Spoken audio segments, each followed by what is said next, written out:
Sud Radio, Berkov dans tous ses états. Nous sommes en guerre. À Washington, il y a un nouveau shérif en ville. Nous allons parler de la liberté d'expression. En Grande-Bretagne et dans toute l'Europe, la liberté d'expression est en recul. C8 et NRJ12 ont perdu leur fréquence. TNT. Sous la direction de Donald Trump, nous pouvons être en désaccord avec vos opinions. Les Européens redoutent d'être mis sur la touche. Mais nous nous battrons pour défendre votre droit de les exprimer sur la place publique. La riposte s'organise. Que vous soyez d'accord ou non. Vous lisez cette situation, vous la comparez à celle qui sort de Musk, de Vance et de Meloni, Adolf Hitler au Reichstag. Ah, c'est surprenant. Là, elle était pas en forme en plus. Nous sommes en guerre. Eh oui, et ce n'est qu'un début. Et la guerre sur tous les fronts, sur tous les temps, sur la guerre soft, la guerre hard, la guerre à bas bruit, la guerre sanglante. Voilà, nous déclinons, mais c'est là, nous déclinons, l'Europe décline. On va en parler effectivement, où en est-on effectivement de Russie-Ukraine.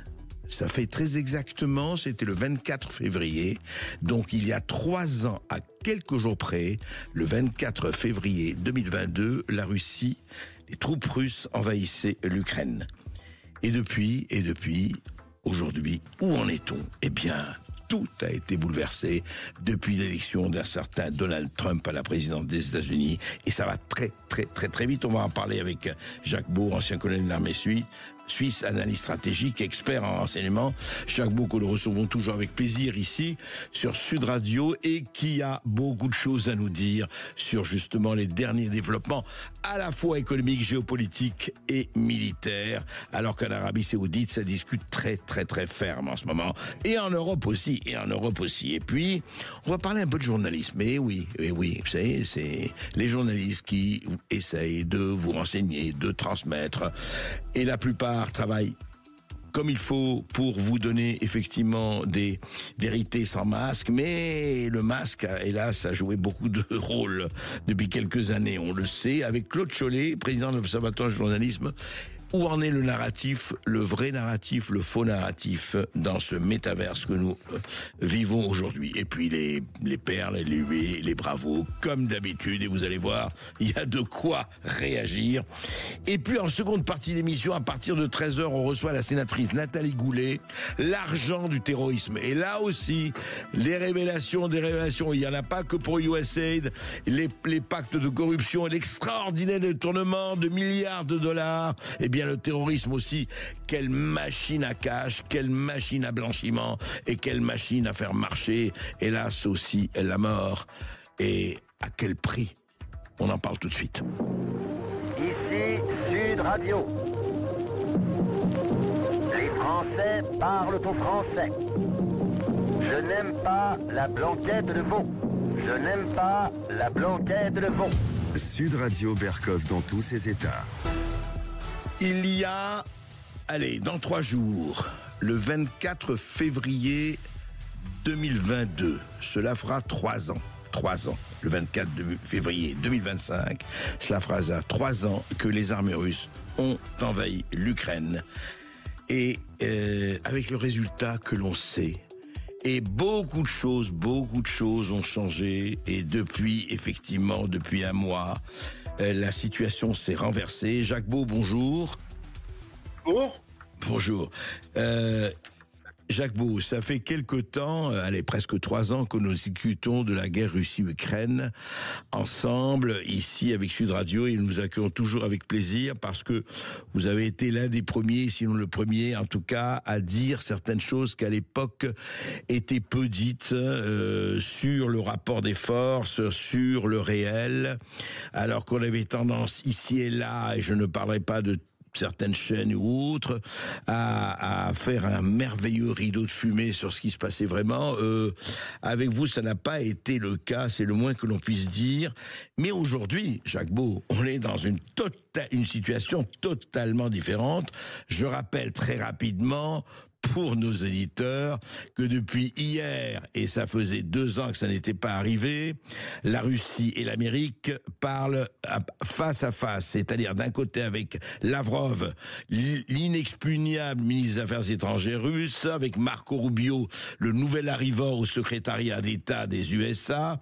Ça parle, ça a l'air d'avancer, en tout cas les amabilités l'emportent sur les Orions. En même temps, à l'Élysée, Emmanuel Macron recevait hier un aréopage de 6 à 7 chefs d'État, avec Ursula von der Leyen et le représentant de l'OTAN, pour dire, écoutez, il faut qu'on fasse quelque chose, ça ne peut pas continuer comme ça, on doit être présent, on réclame au moins un strapontin. Malheureusement, apparemment, ça ne marche pas comme ça. Zelensky, lui aussi, s'agite de son côté. Et je veux dire que Donald Trump n'a pas envers Zelensky les yeux de Chimène pour le CID, ça c'est très clair. Tout ça est une situation qui a complètement changé. Alors Jacques Beau, première question, est-ce qu'on est vraiment au commencement, et je dirais plus qu'au commencement de la fin de cette guerre, ce qu'on peut dire aujourd'hui? Oui, je pense qu'on peut le dire. On ne sait pas encore comment elle va se terminer exactement, ni quand, mais il y a un pas décisif qui a été entrepris. C'est, comme vous l'avez très justement dit, c'est les Américains et les Russes se parlent. Et c'est la première fois depuis 3 ans qu'on considère qu'il est possible de parler aux Russes. Et ça, c'est évidemment un pas déterminant. Et puis, il y a eu la réunion de Riyad, hier, où des premières délégations de Russes et d'Américains ont pu, si vous voulez, mettre un peu des conditions cadres à la négociation, parce qu'on n'était pas encore dans la négociation, ils l'ont dit d'ailleurs eux-mêmes, mais on était dans l'établissement de conditions cadres d'une certaine manière. Mais il y a quand même un certain nombre d'éléments qui sont ressortis qui montrent qu'on avance sur ce dossier.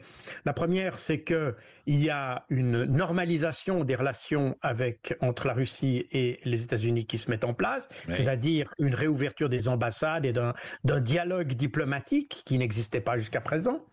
Ensuite de ça, il y a l'établissement de groupes de travail de chaque côté sur la question des négociations, ce qui est aussi un élément important. Et puis, il y a quelque chose qu'on n'a pas beaucoup évoqué dans la presse, mais qui est quand même assez significatif, c'est que les deux parties se sont mises d'accord sur le fait qu'il doit y avoir des élections en Ukraine comme élément, partie intégrante, si vous voulez, du processus de paix.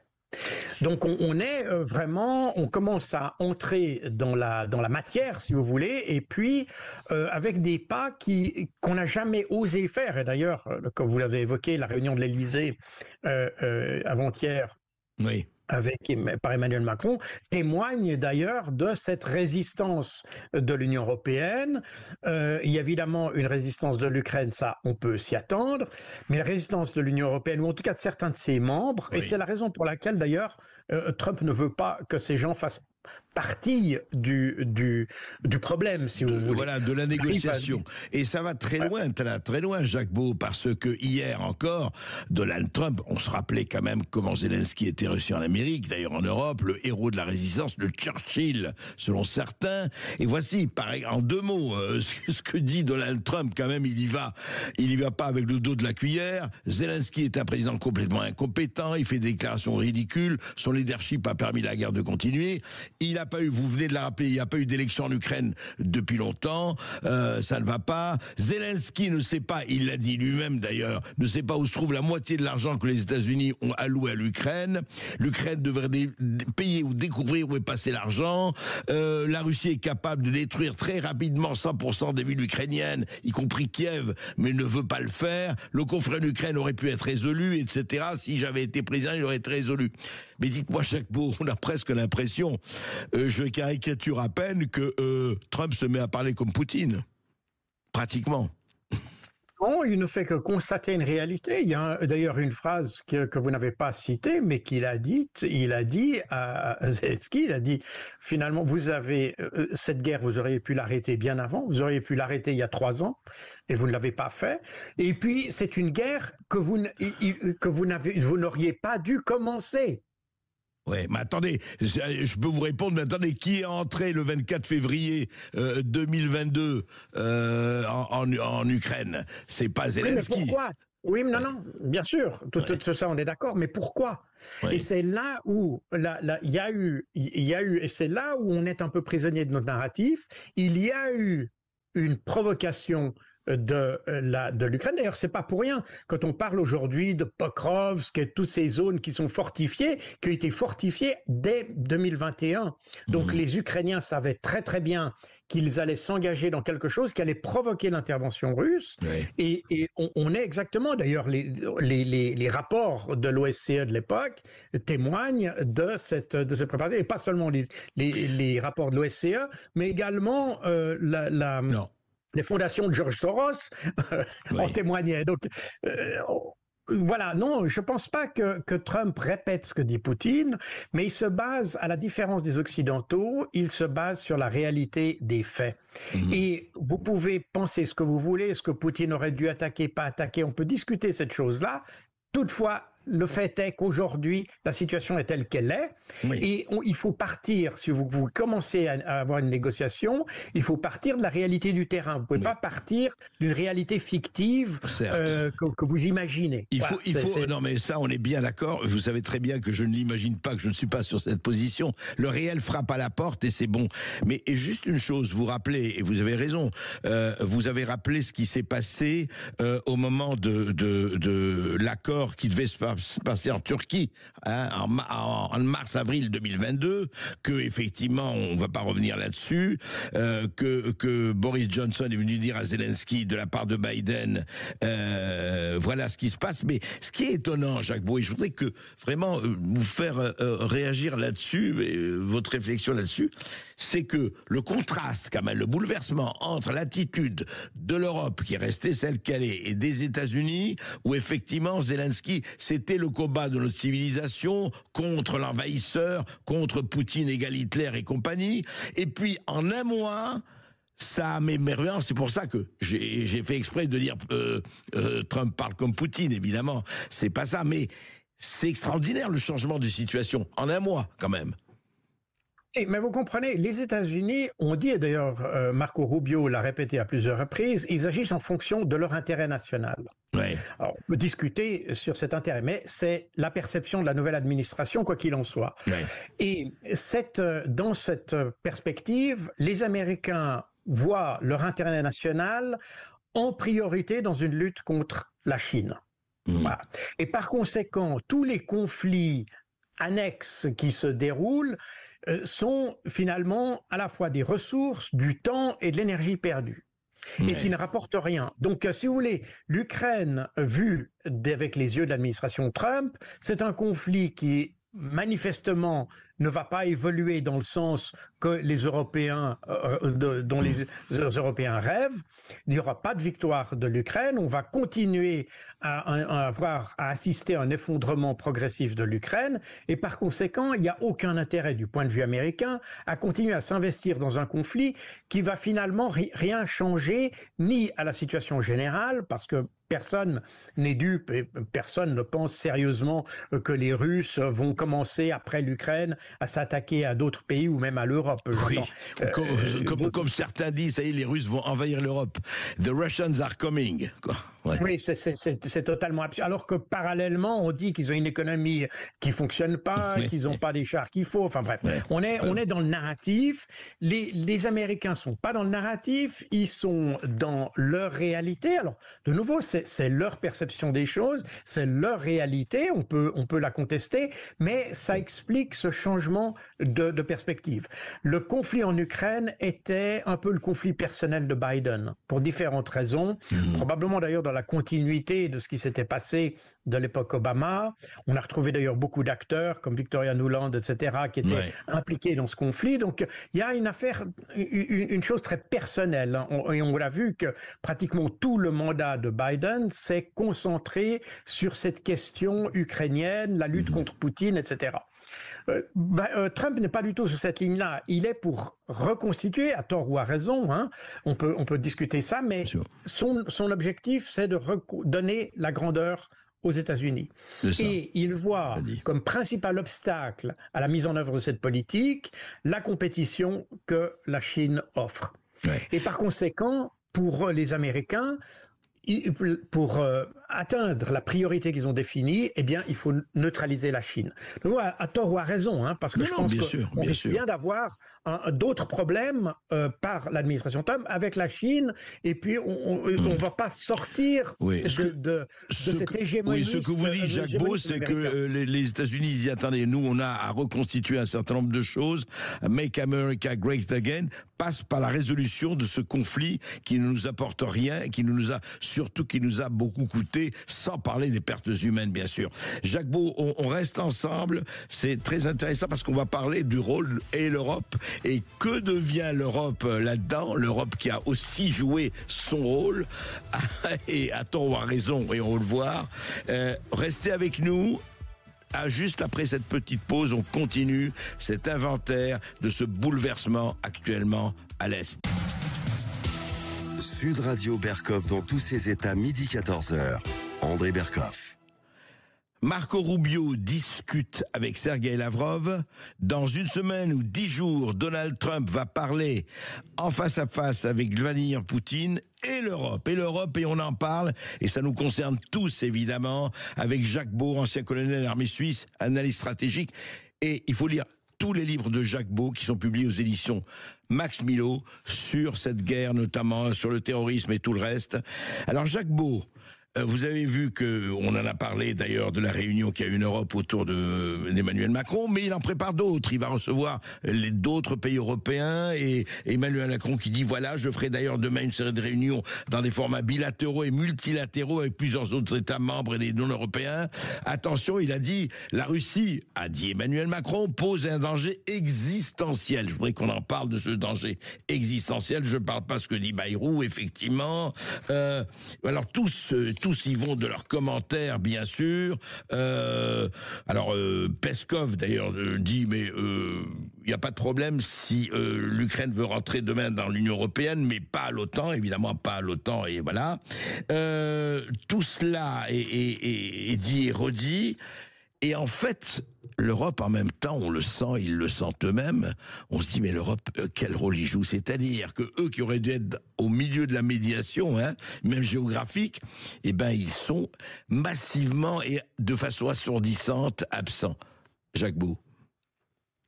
D'abord, on a très bien vu durant la conférence de Munich, ce qui est assez frappant, c'est de voir la surprise des pays européens par rapport aux différents discours qui ont été faits par les représentants américains, notamment J.D. Vance. Oui. Donc, mais il y a eu Pete Hegseth avant à la rendez-vous, à la réunion de Rammstein, qui a suscité le même émoi parmi les Européens. Alors, ce qui est surprenant là-dedans, c'est que on sait que Trump est candidat à la présidence maintenant, en tout cas depuis une année. Il a été élu au mois de novembre, ça fait donc 3 mois maintenant, un peu plus de 3 mois. Et malgré tout cela, les Européens ne sont jamais adaptés ou n'ont jamais préparé un plan de bataille, si vous voulez, à la fois politique ou diplomatique. Oui, parce que Trump avait tout dit. On savait déjà tout. Depuis, ça fait une année qu'on sait exactement la position de Trump. Et à part peut-être quelques virgules qui ont changé de ci, de là, en gros, il a exactement la même position. Or, l'Europe ne s'est absolument pas préparée pour cette situation. Et des différentes propositions ou déclarations qui ont été faites à la conférence de Munich, on s'aperçoit que l'Union européenne n'a pas été en mesure d'apporter, je dirais, un plan B en quelque sorte, ou des alternatives à ce qui a été dit. Et c'est d'ailleurs ce qui a motivé cette réunion dans l'urgence, avec frénésie d'ailleurs d'Emmanuel Macron, avec seulement une partie de l'Union européenne, et on voit que d'ailleurs, et pas seulement l'Union européenne puisqu'il y avait les Britanniques, où il a choisi en réalité les plus bellicistes de tout le camp, donc ceux il n'a même pas tenu compte de ceux qui pourraient éventuellement s'opposer à ça. Il y a des propositions qui ont été faites dont on savait, les Américains depuis, d'ailleurs même sous Biden, les Américains ont déclaré qu'ils ne veulent pas mettre de troupes en Ukraine. Et que par conséquent, toutes les initiatives, et c'est déjà l'année passée lorsque Emmanuel Macron avait évoqué la possibilité d'envoyer des troupes, c'était en février, il y a une année, il avait proposé d'envoyer des troupes en Ukraine, les Américains avaient dit, si vous y allez, c'est à vos risques et périls, parce que nous n'interviendrons pas. Bien sûr. L'article 5 ne s'applique pas. Voilà. Et aujourd'hui, on a Emmanuel Macron qui revient exactement avec la même proposition, qui revient exactement avec le même plan. Alors peut-être un peu plus de soldats, un peu moins, peut-être c'est les Britanniques au lieu d'être les Allemands, etc. Mais toujours est-il que c'est le même plan. Et les Américains disent exactement la même chose. Pete Hegseth a dit exactement la même chose. Il a dit, vous pouvez faire ce que vous voulez, mais nous, on n'intervient pas. Pour nous, c'est pas un cas d'article 5. Et à la réunion de Paris, d'ailleurs, Scholz est ressorti furieux parce que les Allemands ont dit qu'ils ne voulaient pas mettre de troupes en Ukraine, en tout cas pas officiellement, parce que évidemment, il y a évidemment les Annalena Baerbock qui pourraient avoir des visions un peu plus à la fois hystériques et différentes, mais en gros, on voit bien que l'Union européenne est dans une sorte de combat d'arrière-garde avec Emmanuel Macron qui essaye de se profiler dans cette affaire alors que finalement il essaye de mener un combat qui est perdu d'avance parce que les Américains ne veulent pas d'une solution comme ça. Et ce qui est aussi étonnant dans cette affaire, c'est que les Européens, et ça on l'a déjà dit à plusieurs reprises d'ailleurs sur votre chaîne également, que les Européens n'ont jamais dit ce qu'ils voulaient atteindre en soutenant l'Ukraine. Alors oui, on parle de la victoire de l'Ukraine, etc., mais tout le monde voit bien que cette idée de victoire de l'Ukraine, c'est une vision de l'esprit. On ne sait pas comment elle se matérialiserait. Qu'est-ce qui définit la notion de victoire? Qu'est-ce qui nous ferait penser que la Russie est défaite, par exemple? Quelle est la définition de la défaite pour la Russie? On ne sait même pas ça. Donc, on est sur une politique déclaratoire, sur des narratifs, et on a l'impression, mais c'est aussi très macronien dans certains sens, on se gargarise du narratif qu'on a, mais il n'y a aucun plan concret qui ressort de ça. Mais alors justement, les Américains, ils sont agacés de ça. Pardon, oui. Non, mais justement, Jacques Beau, vous le décrivez, effectivement, on peut se demander, d'ailleurs, la vraie question, celle que vous avez posée, comment il se fait que les Européens, sachant depuis un an les intentions de Trump, et évidemment dès le 20 novembre, ils auraient pu effectivement essayer de concocter, que vous dites, une contre-proposition ou au moins une proposition. Mais ce qui est quand même pire, et d'ailleurs vous avez vu que Trump va jusqu'à dire, et Hegseth, son secrétaire d'État à la Défense, son ministre de la Défense, et Rubio, il dit, mais écoutez, la reconstruction de l'Ukraine, c'est vous qui la payerez. Et quand il parle à Zelensky, il dit, attention, moi j'ai donné 100 milliards et plus, et je voudrais vos terres rares, sauf que les terres rares sont en Donbass, le fameux minerai de sous-sol. Mais je voudrais revenir à cela. Est-ce que ça marque aussi, au commencement de la fin, en tout cas de la guerre, est-ce que ça ne marque pas quand même aussi une espèce de, je ne dirais pas d'effondrement, n'exagérons rien, mais qu'est-ce que c'est que cette Union européenne ? Quel rôle elle joue et quel rôle elle peut jouer? Parce que là, on sent de façon, je dirais presque physique, une certaine impuissance, sinon une impuissance certaine. C'est-à-dire depuis le début du conflit, et pas seulement celui-ci d'ailleurs, parce que on voit dans d'autres conflits, même d'ailleurs le conflit avec la Chine ou le conflit en Palestine par exemple, la diplomatie européenne est totalement absente. Elle est totalement absente. Elle était absente avec Josep Borrell, avec Kaja Kallas, c'est encore pire parce que Borrell était moins sot qu'elle, disons. Voilà, il faut dire les choses telles qu'elles sont.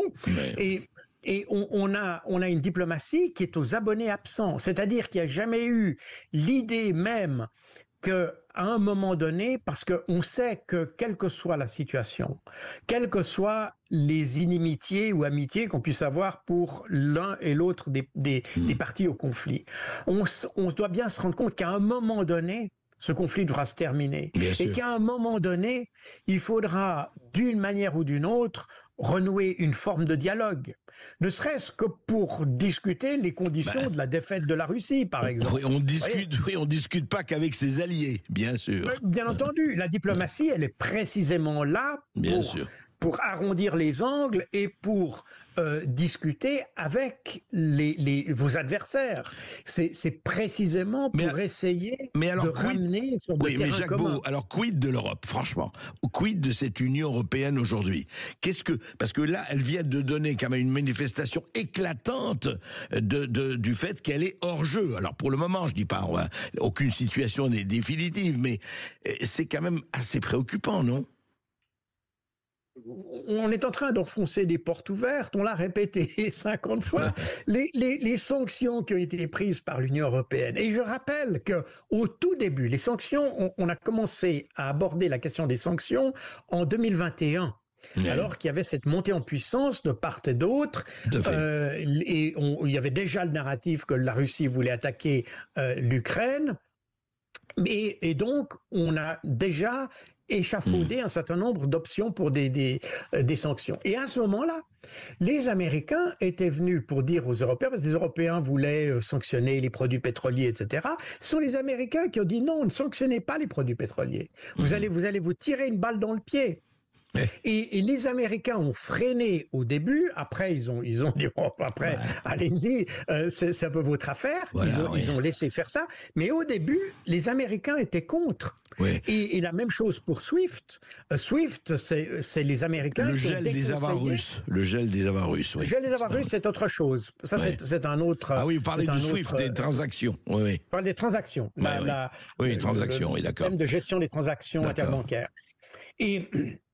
Et par conséquent, les Américains étaient beaucoup plus prudents que les Européens. Par conséquent, on voit que les Européens sont laissés emporter par une rhétorique à la fois belliciste, mais aussi irréfléchie.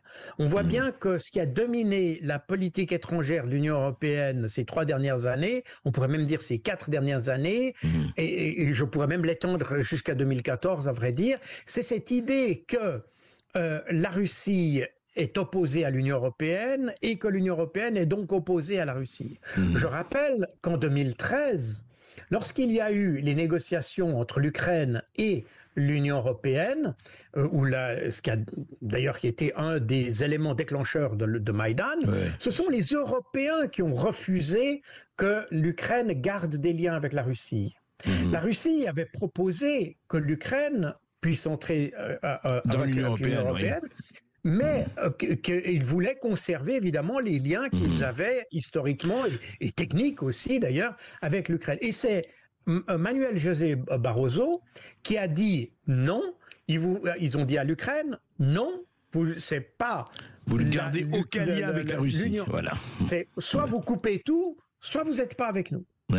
Et les Russes n'ont jamais été opposés à l'entrée ou du rapprochement. Ils ne le sont toujours pas d'ailleurs. Ils ne le sont toujours pas. Ils ne le sont toujours pas d'ailleurs. Ils l'ont dit encore. Ils l'ont encore dit hier. Ils ont dit si l'Ukraine veut se rapprocher de l'Union européenne, c'est pas un problème. Le problème c'était l'OTAN. Mais ça n'est pas l'Union européenne et ça ne l'a jamais été d'ailleurs. Donc,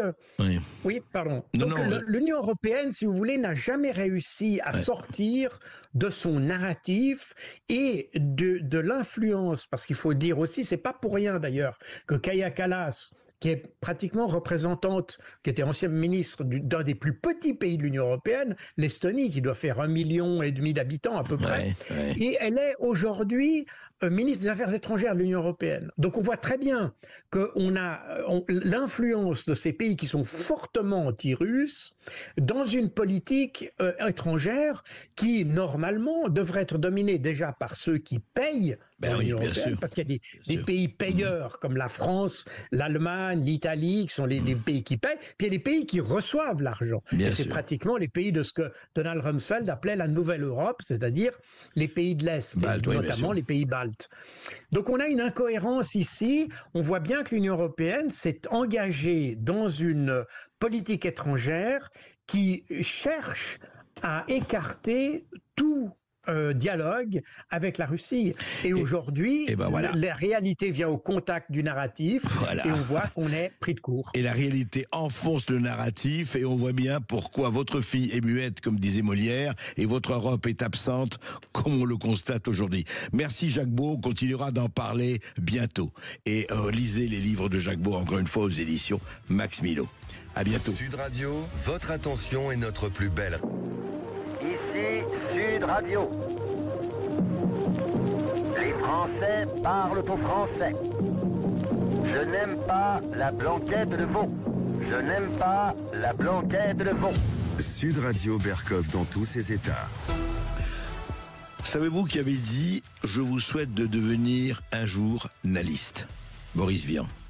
Un jour naliste, avec une belle petite virgule. Alors, Nous sommes tous, ces métiers que nous faisons ici, que ce soit des écrivains, des journalistes, des intellectuels, tout le monde passe. Vous voyez, c'est ce qu'on appelle l'immense ministère de la parole et de la transmission, qui est très important, évidemment. On va pas revenir sur le 4e pouvoir, mais où en est ce narratif? Qu'est-ce qui se passe actuellement avec, depuis quelques années, le discours dominant, que ce soit sur le Covid, que ce soit sur le climat, que ce soit sur la guerre Russie-Ukraine ou autre, et comment c'est vécu? On va en parler avec Claude Cholet tout de suite. Sud Radio, André Berkoff. Ça balance pas mal. Berkoff, dans tous ses états, ça balance pas mal sur Sud Radio. La lumière revient déjà et le film est terminé. Je réveille mon voisin, il dort comme un nouveau-né. Je relève mon strapontin. La dernière séance, évidemment, Eddie Mitchell, chanson culte, la dernière séance. Eh bien, en ce moment, effectivement, il y a des dernières séances qui s'accumulent, en tout cas qui s'annoncent, que ce soit C8, que ce soit Énergie, C8 stations de télé, notamment un certain Cyril Hanouna, et puis Énergie, et puis qui vont être remplacés, etc. On leur a retiré la TNT, il y a eu RT, il y a eu d'autres, et au fond, et plus généralement, ce qui est frappant, Claude Cholet, quand même, parce que même si la décision du Conseil d'État, alors nous parle, n'est pas annoncée, n'est pas actée. Enfin, tout se passe comme si on va encore supprimer un certain nombre de canaux. Mais au-delà de ça, Claude Cholet, vous êtes président de l'Observatoire du journalisme, et moi, ce qui me frappe, et je suis pas le seul, beaucoup d'auditeurs de Sud Radio nous appellent, nous parlent de cela, et toutes les rencontres que je fais à travers la France, vraiment, c'est ça. Comment ça se fait que les gens ont l'impression, tout se passe comme si il y a un discours dominant, que ce soit sur un certain nombre d'actualités qui nous occupent, du Covid à l'Ukraine, en passant par le climat et tout le reste, et l'économie. Comment ça se fait que on a l'impression qu'il y a, et vous le savez, et pas seulement en France, un peu partout, de ce qu'on appelle les médias mainstream, les médias dominants, se rencontrent, on le voit très bien, il y a les chiffres aussi, de moins en moins l'approbation et la confiance d'un certain public, et c'est remplacé, je ne dirais pas remplacé, mais en tout cas par les réseaux sociaux qui eux aussi charrient leur lot de fake news et de vraies informations, comme la presse mainstream d'ailleurs, il faut bien le dire. C'est pas noir et blanc. Comment vous expliquez cela ? Alors qu'un discours dominant existe, bon, les auditeurs, les téléspectateurs, les lecteurs, ils le constatent tous les jours sur les sujets que vous avez évoqués, que ce soit l'Ukraine, que ce soit le Covid, que ce soit l'insécurité en France. Alors la vraie question qu'on peut se poser, c'est pourquoi. Alors il y a des esprits simplistes qui diront il y a un chef d'orchestre clandestin, les gnomes de Zurich ou d'ailleurs, vous pouvez changer la géographie si vous le souhaitez, qui sont réunis dans une pièce obscure et sont les maîtres du monde et ils envoient des messages et les journalistes dominant, du monde dominant, y obéissent. Je n'y crois pas du tout. C'est pas du tout comme ça. Non, mais ça, c'est une théorie du complot encore. La théorie du complot. Mais je pense que c'est pire, car il n'est pas nécessaire qu'il y ait un ordre. Ça se fait de manière spontanée. Alors, le sociologue de gauche, Pierre Bourdieu, a inventé un concept qui me paraît intéressant, qui est celui de l'habitus. L'habitus, c'est l'habitude. Alors, qu'est-ce que c'est que l'habitus ? Ce sont les règles non écrites, je dis bien, non écrites, que vous devez suivre pour être conforme dans un milieu social donné. Et il y a, je dirais, un habitus du monde journalistique, non pas la totalité, mais la majorité, que j'appellerais libéral-libertaire. Alors plus ou moins libéral, plus ou moins libertaire, suivant les journaux. Alors, il sera très libéral à l'opinion, très libertaire à Libération, mais il sera tout aussi libertaire à l'opinion qu'à Libération, ce qui peut paraître un peu étrange. Et je crois que l'origine du phénomène, ce sont les journalistes eux-mêmes, la formation des journalistes, le fait qu'ils ont suivi les mêmes écoles, qu'ils se fréquentent entre eux, qu'ils ont les mêmes lectures, ils regardent les mêmes films, et il y a une espèce de réflexe pavlovien qui se produit mais de manière tout à fait spontanée. Et si on les interroge, si on va leur dire par exemple, tout le monde ne pense pas comme vous, mais ils répondent mais si. tout le monde pense comme moi. Et pourquoi font-ils cette réponse? Parce qu'ils vivent dans un monde clos. Et ils vivent entre eux. C'est le règne de l'entre-soi. Vous voulez dire que c'est un peu les Ménines de Velasquez? Vous voulez dire que la plupart des journalistes, encore une fois, pas tous, il y en a qui font très bien leur métier, et heureusement, et on le sait, et il faut leur rendre hommage. Vous dites que en fait, ils se fréquentent entre eux et ils sont un peu comme, vous savez, on reproche beaucoup aux élites politiques et autres, et d'être éloignés du public, tout ça.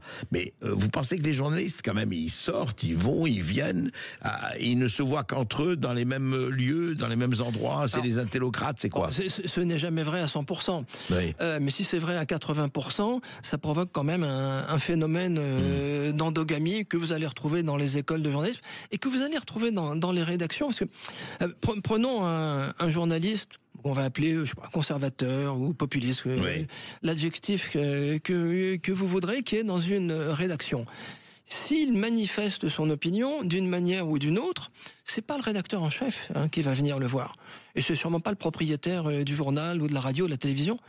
C'est son voisin d'ordinateur qui va lui dire Pierre, André ou Juliette, est-ce que tu te rends compte de ce que tu dis? Mais tu n'es pas avec nous. Je pourrais vous donner des exemples, des exemples vécus. Oui, non, justement, peut-être, mais oui, son collègue de bureau, son collègue de plateau d'ordinateur va lui dire attention, tu dérives. Il va lui dire attention, tu ne suis pas les règles du jeu. Tu n'es pas entre guillemets avec nous. Et pourquoi va-t-il le faire? Peut-être déjà pour se protéger lui-même. Car s'il dénonce son camarade, lui, il est conforme à l'habitus. Et ça veut dire qu'il sera bien vu par le groupe et il ne risque pas d'être exclu. Vous savez, c'est totem et tabou de Freud. C'est en 1913. Vous voulez dire, il y a une espèce de conformisme, intégrer l'intégration d'une conformité. Il faut être dans la norme, sinon ça ne va pas aller. Il faut être dans la norme, mais sinon, parce que vous risquez de ne pas avoir de promotion. Peut-être que vous risquez, tout simplement, si vous êtes en CDD, de ne pas être reconduit. Et si vous avez la chance d'être en CDI, à ce moment-là, on ne vous parle plus, on ne vous parle plus à la cantine, on ne vous serre plus la main dans les couloirs. Vous êtes de facto exclu du groupe. Vous avez des exemples vécus de cela? Ah oui, j'ai des exemples tout à fait vécus. J'en voulais un? Oui, allez-y. C'est une jeune journaliste d'il y a 5 ans ou 6 ans, qui écrivait pour l'OGIM, qui ensuite, elle fait une très bonne école de journalisme, et ensuite elle part à Ouest-France. Oui. Très bien. C'est bien, la PQR, c'est intéressant pour se faire une expérience. Conférence de rédaction. Il se trouve, c'est à Rennes, il y a un fait divers, un Afghan, on ne sait pas s'il a des papiers ou pas, c'est pas la question n'est pas là, qui agresse une vieille dame. Il la tue pas, mais enfin il la malmène sérieusement. Elle est à l'hôpital, on en parle en conférence de rédaction. Bon, très bien, qu'est-ce qu'on fait? Et à ce moment-là, un journaliste dit, mais attention, est-ce qu'on ne risque pas de favoriser Marine Le Pen? Un journaliste, pas le rédacteur en chef. Est-ce qu'on ne fait pas le jeu de... Le jeu. Toute la rédaction dit... Mais oui, tu as entièrement raison. Alors qu'est-ce qu'on va faire? D'abord, on va le mettre en page 8, en petit caractère. Et puis, pour s'amuser, on va changer le prénom, on va mettre Vladimir. C'est rigolo, Vladimir. Ça fait un clin d'œil. Et elle, jeune journaliste, fraîche et moulue de son école, un peu enthousiaste, peut-être un peu naïve, dit « Enfin, il y a la charte de Munich. Nous devons respecter le réel. On ne peut pas faire des choses comme ça. » Silence de mort. Quelqu'un vient la voir, un journaliste vient la voir à la sortie en lui disant « Mais est-ce que tu te rends compte de ce que tu as dit? Mais est-ce que tu es avec nous ou est-ce que tu es contre nous ?» Fais très attention. Alors, elle a fait très attention, elle s'est tue. Bon, et depuis, elle a quitté Ouest-France. C'est très parlant, c'est très très parlant. Effectivement, Claude Cholet, il y a un vrai problème avec ça, ce que vous dites, et je crois que c'est peut-être la chose la plus importante, parce que la plupart du temps, vous savez, on dit oui, il y a les 8 oligarques qui tiennent toute la presse, la radio et la télévision, et donc effectivement c'est enfermé. Mais il n'y a pas que ça, il y a effectivement, je dirais, la servitude volontaire, est-ce qu'on peut dire ça? Oui, c'est ça, c'est la boétie, c'est une prégnance générale. Quelque chose qui s'incruste, c'est votre seconde peau. Et si vous l'arrachez, vous devenez fragile. Et je crois que c'est quelque chose de très grave. Alors je vais vous dire, là on va continuer cette conversation, pas aujourd'hui parce que je voudrais parler d'un livre que je viens de recevoir, Formatage continu, Tour de France des 14 principales écoles de journalisme par Xavier Heyman, et vous avez préfacé, Claude Cholet, ce livre qui est paru à la Nouvelle Librairie, qui est très intéressant. Alors très vite, dans quelques jours, dans 1 ou 2 semaines, vous reviendrez, on parlera de cela et on parlera parlera de quelque chose qui intéresse tout le monde parce que les 65 millions de Français écoutent la radio, la télévision, lisent les journaux. Il faut savoir comment et de quelle façon ils sont informés. Merci Claude Cholet. Avec plaisir, merci. Sud Radio Berkov dans tous ses états. Oui, les perles du jour. Qu'est-ce qu'il fait, qu'est-ce qu'il a, qui c'est celui-là? Complètement toqué, ce mec-là. Complètement gaga. Il a une drôle de tête, ce type-là. Qu'est-ce qu'il fait, qu'est-ce qu'il a? C'est celui-là. Eh oui, eh oui. Eh bien, c'est très simple. Ce qu'il y a, c'est que aujourd'hui, ce n'est plus... on ne parle pas en s'invective. C'est ce qu'on appelle la réduction à Hitler-Homme. Si vous n'êtes pas d'accord, vous êtes d'extrême droite, écoutez. Sur LCI, sur la chaîne LCI, il y a eu 2 interventions. On va vous les faire écouter. Samantha de Bindern, c'est évidemment sur la Russie-Ukraine, et ensuite l'acteur François Cluzet. Mais écoutez d'abord Samantha de Bindern qui parle de Trump. C'est vraiment intéressant. Une des clés de voûte, un des fondements de l'architecture fasciste, je veux dire l'architecture idéologique du fascisme, c'est justement cette architecture grandiose, classique, néo-romanesque. Et sur la critique des juges, qui vient de la part d'Elon Musk, qui vient de la part de J.D. Vance, qui vient de la part de Giorgia Meloni, j'aimerais vous lire une citation. « Je ne tolérerai pas qu'un juge ait le droit d'évaluer les actions d'une personne que j'ai nommée. Le juge doit se considérer comme un agent de l'État et non comme une autorité indépendante. » Ça vous rappelle pas un peu J.D. Vance, Elon Musk? Cette citation, elle date du 26 avril 1942, Adolf Hitler au Reichstag. Vous lisez cette situation, vous la comparez à celle qui sort de Musk, de Vance et de Meloni, c'est la même chose. Attention. C'est inadmissible ce que vous faites. Alors voilà où nous arrivons. Voilà, une Samantha de Bindern, analyste politique, compare complètement Trump à Hitler. Voilà. Ça, on vient à ça. On arrive dans une chaîne respectable. On en arrive à ça. C'est-à-dire que comme on n'a rien à dire, comme on est bourré de haine, on dit ça. Vous voyez, je prends une phrase, je l'attribue à Hitler. C'est-à-dire que demain, voilà où on arrive, ça s'appelle une analyse politique. À ce degré, vraiment, ça devient n'importe quoi. Demain, j'aime bien l'eau minérale, Hitler aime l'eau minérale, je suis hitlérien parce que j'aime l'eau minérale. C'est très grave. Et je rappelle quand même à cette Samantha de Bindern que il y a une phrase empruntée à Napoléon qu'a cité justement Trump. Que dit Napoléon? Celui qui sauve son pays ne viole aucune loi. Évidemment, Napoléon est hitlérien, bien sûr. Et un autre petit exemple, l'acteur François Cluzet sur Trump. Voilà, on interroge des gens extrêmement spécialistes et on leur demande ce qu'ils pensent de Trump. Ils ont le droit de penser ce qu'ils veulent, mais regardez le degré. Qu'est-ce qu'il incarne pour vous, Trump? D'abord, ce qui est incroyable, c'est qu'il ait pu être réélu. Ça a été vraiment la surprise du chef. Comment ce type, qui est d'une obscénité incroyable, d'une vulgarité sans nom, qui propose toujours des trucs dont il change d'avis la semaine d'après, ou en tout cas qui ne se réalise pas. C'est pas à vous que je vais apprendre la fameuse poignée de main avec son meilleur ami de Corée du Nord et le reste. Mais surtout, ce qui est effrayant, c'est de se dire, mais est-ce que ce type réfléchit aux autres? Je ne pense qu'à lui. Est-ce que avant c'était In God We Trust et maintenant l'impression que c'est In Money We Are. Mais voyons, effectivement, Trump qui se bat contre la corruption comme personne ne s'est passé dans l'histoire des États-Unis, ne s'est comporté. Et voilà, c'est évident. Alors d'un côté, c'est Hitler, et d'un autre côté, regardez ce qu'il est vulgaire, ce qu'il est crétin, c'est un gueux, c'est formidable. Quand même, quand on arrive à ce degré de pensée, ce degré de justesse et de précision, franchement, il faut tirer l'échelle, n'est-ce pas? Sud Radio Berkov dans tous ses états. Le face-à-face. Et un face-à-face exceptionnel aujourd'hui avec un livre exceptionnel. L'argent du terrorisme. Vous avez vu depuis quelques jours, là on parle dans l'émission effectivement de comment, par exemple, USAID, qui est l'équivalent américain de notre agence française du développement. Mais ça va beaucoup plus loin, l'USAID. L'USAID, vous comprenez, on ne prête qu'aux riches. Ils ont 40 milliards de dollars par mois et comment on les distribue, là vous avez vu, vous avez entendu ce qu'on a raconté. Mais aujourd'hui, l'argent du terrorisme, Nathalie Goulet, bonjour. Bonjour. Je rappelle que vous êtes sénatrice, je féminise, sénatrice de l'Orne, voilà. Et vous êtes membre de la commission des finances, après avoir été vice-présidente de la commission des lois. Et en 2022, vous avez publié une première version du livre, l'abécédaire du terrorisme, et 3 ans après, vous l'avez complètement, effectivement, repris et augmenté, l'argent du terrorisme. Alors là aussi, follow the money, cherchez l'argent. Et qu'est-ce qu'il y a à dire? Je dois dire que votre livre, vraiment, je vous le conseille, prenez le temps pendant les vacances de Pâques ou de mai, de le lire, parce que du blanchiment de capitaux à la corruption, les frères musulmans, le gel des avoirs, les ONG, les paradis fiscaux, les prisons, le Tracfin, ce que fait Tracfin, l'Union européenne. Alors l'Union européenne, comment effectivement presque tout converge. On dit voilà, on a la face, on a la façade et on a derrière effectivement les coulisses. Alors Nathalie Goulet, on va prendre beaucoup d'exemples, mais qu'est-ce qui ressort de cela?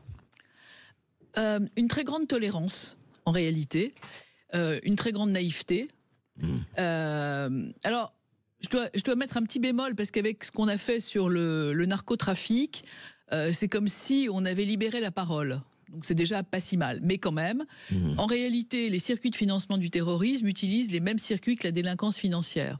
Et donc tant qu'on aura du blanchiment, tant qu'on aura cette tolérance sur le blanchiment, alors de petite intensité ou de plus grande intensité, parce que là on pourra donner des exemples en pagaille, tant qu'on n'aura pas lutté contre les paradis fiscaux, tant qu'on n'aura pas lutté contre la fraude et l'évasion fiscale, on aura du mal à lutter efficacement contre le financement du terrorisme. Alors je voudrais, Nathalie Goulet, justement, on va expliquer la mécanique, parce que ce qui est passionnant dans votre livre, et ce qui passionne aussi tout le monde, aussi bien moi-même que tout le monde, c'est, je voudrais que, voilà, allez, on va poser le truc, je suis terroriste, je suis membre d'une organisation, quelle qu'elle soit terroriste, et évidemment j'ai besoin d'argent. Le moteur à la fois de l'histoire et le moteur de fonctionnement. Alors, prenons un terroriste quelconque, de quelque ordre que ce soit. Voilà. Comment je fais? Comment, par exemple, donnez-moi 1 ou 2 exemples, c'est-à-dire comment je fais pour trouver de l'argent, et je vais pas dire aux gens, allez, donner des dons, c'est pas les pièces jaunes, c'est pas le téléthon, donner des dons pour le terrorisme. Alors je fais comment? Le djihad-ton. Djihad-ton. Voilà, non, alors on prend un exemple tout simple, une cagnotte en ligne. Vous allez avoir sur les réseaux une demande de collecte en ligne pour un objet qui peut vous sembler parfaitement normal, c'est-à-dire par exemple, un hôpital en Syrie ou un hôpital même au Liban ou un hôpital quelque part. Donc les gens vont donner dans une cagnotte en ligne, un crowdfunding, peu importe, sur un compte. L'argent du compte va être transféré à l'étranger. L'argent va être retiré en espèces et va servir à acheter des armes, autre chose. On a vu des centaines d'exemples de ce genre-là. Donc ça, si vous voulez, l'objet est licite au départ, mais l'utilisation est complètement détournée d'une façon extrêmement simple. Et ça, il y a des milliers... Enfin, c'est pratiqué à très grande échelle. Oui, c'est pratiqué à très grande échelle. On a désormais soumis les cagnottes en ligne à notre renseignement financier, qui est Tracfin, dont il faut absolument louer le travail des agents qui sont absolument formidables et qui, évidemment, ont des déclarations de soupçons en disant attention... là. Alors, on a ça. On a aussi, dans la sphère légale, dans la sphère du quotidien, finalement, des vecteurs. Prenons l'Union européenne dont vous avez parlé. Oui, allons-y sur l'Union européenne. L'Union européenne, c'est formidable. Alors, l'Union européenne donne des centaines de milliers d'euros, alors bon, aux universités à Gaza, pourquoi pas, mais aussi en Europe, à des associations qui sont clairement en lien avec les frères musulmans. Donc, je suis allé rechercher les lignes budgétaires de l'Union européenne. Donc, il y a des centaines de milliers d'euros qui sont donnés à des associés chaque année, oui. à des associations dont on connaît les noms, dont on connaît les liens avec les frères musulmans ou l'islam radical. Par exemple, pour la promotion du port du voile. Alors, moi, à titre personnel, j'ai rien contre les femmes qui portent le voile volontairement. Ça me dérange pas, c'est leur liberté ou leur choix. J'ai tout contre le contribuable français et européen qui fournit et qui fournit des moyens à cette publicité pour le port du voile. D'ailleurs, on a voté hier un texte au Sénat pour l'interdiction du port du voile en matière de sport. Qui peut poser un tas de problèmes. Mais si vous voulez, compte tenu de ce qui se passe en ce moment et de l'islam politique qui grignote le pays, je pense que c'est un texte qui n'est pas parfait et qui peut choquer, et moi je comprends. Mais alors justement, Nathalie Goulet, restons sur l'Union européenne. Quand l'Union européenne, qui décide? Alors c'est la Commission. Voilà, qui décide de distribuer la manne céleste à telle ou telle ONG, à telle ou telle association? C'est la Commission. La Commission. Et alors Gérald Darmanin, quand il a été ministre de l'Intérieur, a élevé un certain nombre de protestations. On est intervenu. Il y a eu des questions écrites, des questions orales, etc. Enfin, on a fait là, au dernier budget, j'avais déposé un amendement de suppression d'une partie du budget de la contribution de la France à l'Union européenne en disant si c'est pour faire ça, retirons nos sous, parce que c'est quand même pas la peine. Alors on peut pas, c'est une contribution obligatoire, mais on se promet, on va surveiller, on va contrôler. Le résultat de tout ça, cher André Berkoff, c'est que l'Union européenne a, en plus, délégué des programmes de formation à l'université islamique de Skopje.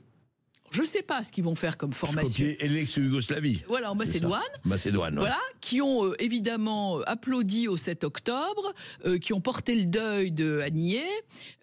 Enfin, je veux dire. Mais alors, attendez, qui? Non, mais je vous dis. La Commission européenne. La Commission européenne.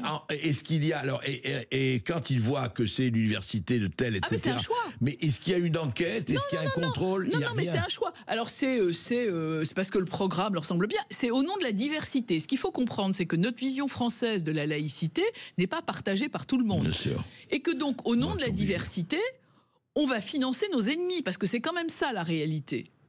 Et c'est très compliqué à combattre. Mais alors, Nathalie Goulet, dans les Creusons, c'est très intéressant. Le Parlement européen ne contrôle pas les dons ou les subventions de la Commission européenne? Alors, il y a eu un certain nombre d'interventions, notamment Bellamy est intervenu. Non, mais dans la pratique. Non, mais il conteste. Il demande. Alors, il y a par exemple une histoire abracadabrantesque d'un amendement déposé pour interdire les financements, qui d'ailleurs n'a pas été voté par les parlementaires du groupe présidentiel. D'ailleurs, il y a leur nom au chapitre de l'Union européenne. Mais c'est surtout que l'amendement n'a pas eu de suite, puisque le texte support n'a pas été voté. Donc, si vous voulez, il y a là une impunité. Et un anonymat de cette espèce de magma qu'est la Commission européenne, sans qu'on arrive à avoir finalement un contrôle de notre financement. Et il n'y a pas que là. Mais dans cette affaire-là, c'est quand même extrêmement grave, parce que, si vous voulez, par exemple, le comité contre l'islamophobie qui a été interdit en France est installé en Belgique. Où il fait des ravages. Vous avez qu'à voir ce qui se passe en ce moment à Bruxelles. Et tout ça, c'est du grignotage des principes républicains, avec des gens qui poussent de plus en plus contre la laïcité. Vous avez de plus en plus d'actes contre les professeurs, contre les instituteurs, avec des élèves de plus en plus jeunes. Nous finançons. Nous finançons. Ces associations. Alors non seulement par le biais de l'Europe, mais aussi par nos impôts. Parce que quand des associations déduisent par exemple, donne un formulaire au terme desquels les dons peuvent être déduits. Des impôts, bien sûr. Voilà, bien sûr. Sauf qu'il n'y a pas de contrôle après, et que finalement, quand une association avec un objet X ou Y, je donne un exemple très clair d'une collecte avec une association qui collectait de l'argent pour une école d'oléma en Mauritanie, c'est-à-dire une école d'imams en Mauritanie, liée avec les frères musulmans, pour lequel la Mauritanie avait d'ailleurs fermé cette école, mais nous on continuait à collecter. Tout va bien chez les 7 nains. Et donc, en fait, ce qui s'est passé, c'est que c'était déductible d'impôts. Et quand il y a une déduction d'impôts, ça veut dire que ça retombe sur l'ensemble des contribuables. Bien sûr. La Cour des comptes est intervenue en disant qu'il faut mettre de l'ordre dans la maison, mais ça, c'est pas possible. Tout ça se passe en toute opacité et en toute impunité. Oui, mais en toute connaissance de cause, et c'est extrêmement difficile de revenir là-dessus. C'est des sujets. Et ça, il faut bien le dire, ça porte sur des millions d'euros. Chaque année, disons des dizaines de millions d'euros, etc. Oui, je cite tous les chiffres. Non, je sais. Et c'est pour ça que je dis, je le recommande vraiment, ce livre, c'est passionnant. Vous voyez où passe votre argent. Enfin, et pas seulement votre argent, l'argent de 400 millions d'Européens, pour ne parler que d'eux. Et alors, continuons un peu, vous parlez, donc le blanchiment, en fait, tout cela, comme on l'a vu d'ailleurs dans la guerre Russie-Ukraine et autres, c'est une lessiveuse extraordinaire, un blanchiment total. Géante. C'est ça. Alors, c'est de petite intensité. Vous avez un tas de petits commerces ou de restaurants qui n'ont jamais de clients mais qui sont ouverts tout le temps. Donc ça, on l'a vu sur le narco, mais il n'y a pas que le narco. Il y a toute une chaîne. On introduit dans les restaurants. Voilà, dans le circuit légal. On blanchit l'argent, oui. Voilà. Oui. Donc tout ça rentre dans le circuit légal. Donc vous avez un certain nombre de facilitateurs dans la sphère quotidienne pour du blanchiment de petite intensité ou de plus grande intensité. Et puis vous avez des paradis fiscaux. Vous avez aussi des pays amis qui ne respectent absolument pas les règles du jeu. Notamment en matière de violation des sanctions internationales, etc., où ça continue à blanchir l'argent russe, l'argent iranien, l'argent de la délinquance, etc. Et donc, ces espèces de lessiveuses géantes, alors, c'est pas forcément pour le terrorisme, et ça peut être de la criminalité organisée. Le résultat n'est pas meilleur en ce qui concerne... Vous savez, le blanchiment d'argent, c'est environ 5% de toute la production du PNB national, enfin international. C'est-à-dire 2000 milliards. C'est pas un film, c'est 2000 milliards par an. 2000 milliards par an qui échappent à l'économie réelle. Soit pour de la délinquance, de l'enrichissement, etc. Soit pour financer du terreau. Et comme c'est les mêmes circuits, vous avez un exemple absolument effrayant sur le trafic de migrants. On va en parler tout de suite après cette petite pause. Nathalie Goulet. Les paradis fiscaux, le blanchiment, les trafics de migrants. C'est quand même terrible. Hallucinant. On va en parler tout de suite après cette petite pause. À tout de suite. Sud Radio Berkoff dans tous ses états, midi 14h. André Berkoff. L'argent qui corrompt, l'argent qui pourrit, disait François Mitterrand, mais l'argent qui sert à un certain nombre d'activités qui peut-être ne sont pas louables, c'est le moins que l'on puisse dire, ne sont pas fréquentables, mais oui, mais on les fréquentait. Le livre de Nathalie Goulet, L'argent du terrorisme, eh bien, on en parle longuement, qu'est-ce qu'on peut faire? Et là, on vous parle, c'est passionnant, on vous dévoile la mécanique. Alors, Nathalie Goulet, comment ça se passe donc, ces merveilleux paradis fiscaux dont on nous dit pratiquement chaque année que c'est fini, qu'il n'y en a plus, ou presque plus, qu'on a écarté, vous pouvez pas savoir. Le travail a été fait de vrai lessivage, ou de nettoyage au Karcher, comme disait l'autre. Mais c'est pas le cas. Non, mais ça peut pas être le cas. Si vous voulez, il y a des pays qui font des efforts, et le GAFI, qui est l'organisme qui crée ces listes, évidemment, gère ça. Mais il suffit de signer une convention pour sortir de la liste grise. Parce qu'il y a quand même quelque chose qui fonctionne maintenant, c'est qu'on a quasiment plus, à part l'Iran, la Corée, etc., on a très peu désormais de terrorisme d'État. On a un terrorisme d'individus, oui, mais c'est outre frontière, c'est international. Oui, mais si vous voulez, ce qui se passait avant le 11 septembre, on avait des terrorismes d'État. Ce terrorisme d'État a cessé, clairement, parce qu'il y a le name and shame, et que la politique internationale, vous voyez comment l'Arabie Saoudite réhabilite son image, etc. C'est très très important. Bien sûr. Et par exemple, les Émirats essayent de faire des efforts, un peu schizophréniques, mais enfin ils font quand même des efforts. Mais c'est quand même difficile. Si vous voulez, l'équation est la suivante. Vous êtes un hub de crypto-actifs, qui par définition n'est pas complètement transparent. Vous êtes un hub pour tous les Russes qui se sont échappés des sanctions internationales et tous les Iraniens qui ne veulent pas non plus. Vous êtes quand même une très très grande lessiveuse et vous voulez laver votre nom et apparaître comme étant un acteur de la lutte contre le blanchiment. C'est quand même une équation qui est un peu compliquée. Alors Darmanin est allé aux Émirats récemment.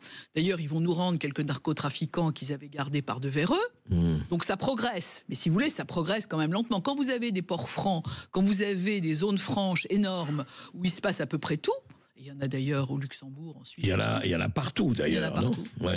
Donc si vous voulez, ce sont des endroits de non-droit. Donc il y a des trous dans la raquette, des trous énormes dans la raquette. Oui, bien sûr. Oui, mais alors, justement, mais comment, je reviens à la mécanique.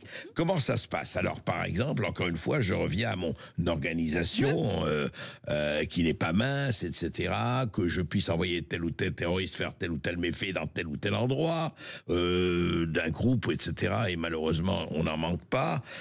Je fais comment, par exemple? Je passe par... alors, on a parlé du blanchiment de capitaux. Je passe par des paradis ou des ports francs. Comment je fais? Non, mais le blanchiment, c'est l'outil. Tout passe par le blanchiment. Ça, c'est la matrice, si vous voulez. Matrice, oui. Après, vous avez des cagnottes en ligne, etc. Bon, vous avez aussi une vieille technique qui ressemble un peu au lombard des rois maudits, pour les plus jeunes d'entre nous, qui est la Walla. La Walla, c'est un vieux système qui existe depuis très longtemps. C'est-à-dire que moi, j'ai de l'argent à Paris, vous allez être à Dubaï, vous allez payer pour moi à Dubaï et je vous rendrai l'argent à Paris. Il n'y a pas de circulation, on voit rien, il se passe rien. Voilà. Donc il y a plein de systèmes, mais tout ça passe par de toute façon le blanchiment. Et puis vous avez tout un tas de trafics où évidemment les gens ont des espèces qui rentrent ensuite tranquillement dans le circuit légal. C'est ça le blanchiment en fait. Nathalie Goulet, juste une nouvelle qui vient de tomber. Richard Ferrand a été nommé président du Conseil constitutionnel. Ça n'a rien à voir, je précise tout de suite, avec notre sujet. Voilà. Il est peut-être pas encore complètement président. Il est le candidat du président de la République à la présidence. Non, mais le Conseil d'État vient de valider. Vous savez qu'il y avait la réunion. Là, c'était ça. Hein. Non, c'était... Non. D'État. Ça, hein. Non, à la nationale, d'accord, de Richard Ferrand en tant que président du Conseil constitutionnel. Voilà. Donc il est approuvé. Voilà. Pour revenir donc à nos, c'était juste donner l'information. Pour revenir, là, vous avez dit ça c'est la matrice effectivement. Mais aujourd'hui par exemple les paradis fiscaux ou les ports francs ou vous parlez de beaucoup de choses dans votre livre. C'est très intéressant. Vous parlez des sociétés civiles immobilières. Vous parlez des groupes comme Egmont, etc. Vous parlez des kidnappings, vous parlez de la surveillance des transactions. Tout ça, comment ça se passe alors ? Vous avez quand même un certain nombre de structures, dont le groupe Egmont, dont le GAFI, etc., qui se sont mis des structures internationales qui essayent de contrôler un peu tout ça. Et dans tous les pays, c'est créé des cellules de renseignement financier pour essayer, y compris au Vatican. Parce que l'année dernière, il y a eu quand même une très belle affaire de 200 millions de blanchiment. L'association des deniers de Saint-Pierre ont détourné 200 millions pour acheter de l'immobilier à Londres. Voilà, qui se fiait. Mais vraiment, alors si on peut plus faire des affaires. Voilà. Alors le pape s'en est un peu ému. Il y a eu quelques sanctions et puis ils ont créé un peu de contrôle dans la Banque du Vatican. Donc vous voyez, voilà, le blanchiment, c'est partout. Ouais. Et alors justement, aujourd'hui, est-ce qu'on constate, alors vous parlez, vous avez raison, dans votre livre du combat, effectivement, contre ce terrorisme, mais heureusement.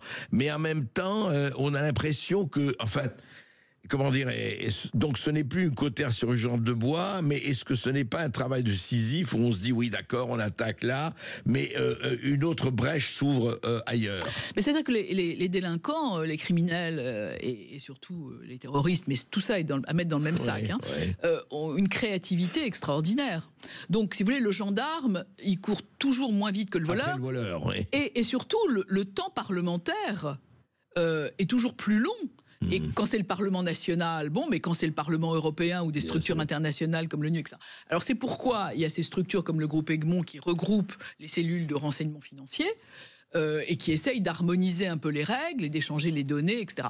Donc oui, évidemment, ça progresse, mais chacun trouve, vous voyez, on parlait il y a une minute du trafic de migrants, qui est un sujet éminemment important. D'abord, c'est un sujet... Alors parlons-en du trafic de migrants. Parlons-en. Non, mais aujourd'hui, attendez, du matin au soir, on a 500 000 personnes qui arrivent, on voit de partout, on a parlé des passeurs, on a parlé des ONG qui sont très... Alors justement, parlons de ça. Elles sont subventionnées par qui? Les subventions et les dons par quoi, etc.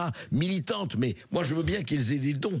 Mais comment ça se fait que les gouvernements, que les parlements participent à cela? Alors il y a deux choses. Il y a l'aspect des associations dont on a parlé avec un peu plus d'1 milliard d'argent pour l'asile et l'intégration. Moi je vais vous parler de l'étape précédente, qui est le moment où des gens en situation irrégulière arrivent grâce à des passeurs. Ces passeurs prennent à peu près 2500, $3000 de la part de chaque individu pour les aider à passer. Et il y a quelques mois, une filière a été arrêtée à la frontière entre la Pologne et la Biélorussie, organisée par des Irakiens, mais aussi des Russes, avec toute une filière organisée pour les faire passer en Allemagne. Mais une fois qu'ils sont en Allemagne, qui est moins généreuse que la France, après ils passent en France. Après, Schengen, et après ils essayent de... Oui, d'accord, mais Schengen, il faut encore un visa. Mais là, de toute façon, c'est des gens en situation irrégulière. Donc ils sont plus ou moins aidés. Et la France, de ce point de vue-là, était quand même un aimant à fraudeurs et un aimant... Bon. Et puis, l'enquête a montré que... la première filière avait utilisé des cryptoactifs pour un peu plus de 500 000... Expliquez cryptoactifs. Comme des bitcoins. Ah, c'est ça. Voilà. Pour à peu près 500 millions de dollars. Voilà. Et il y a 30 millions qui ont été identifiés comme ayant été versés au Hezbollah. Ah ouais. Et plus de 13 millions au djihad islamique. Donc vous voyez que ces passeurs qui essayent de passer des Iraniens, des Pakistanais, enfin toute la misère du monde... Donc ces passeurs qui à l'Europe donnent aussi au Hezbollah, au djihad islamique. Et c'est en cela que le trafic de migrants finance le terrorisme. Et puis, en sous-produit de ce trafic, il y a aussi du trafic d'organes. Comme le monde entier manque d'organes, vous avez un trafic d'organes absolument scandaleux, encore plus douloureux, qui fonctionne très bien et qui est vraiment sous contrôle, notamment d'Interpol. Et là, ça arrive aussi au terrorisme. Enfin, ça alimente les filières terroristes. Oui, parce que notamment du temps de Daesh, qui n'est pas complètement fini, on considérait que finalement prendre des organes d'un apostat pour servir un musulman, cause, oui. Voilà, c'était une halalisation des trafics et que donc c'était permis. C'était formulé comme ça. Oui, c'était carrément. Il y a une fatwa qui est que je suis allée rechercher, que j'ai fait traduire. Qui est d'ailleurs très intéressante de ce point de vue-là, dont je vais vous donner les références pour les gens qui nous écoutent, qui est une fatwa 61, 62, 64, 68, rendue par l'État islamique, qui a considéré donc que c'était vertueux, puisque c'était une halalisation des trafics. Et que prélever un organe d'un apostat au profit d'un musulman serait religieusement vertueux.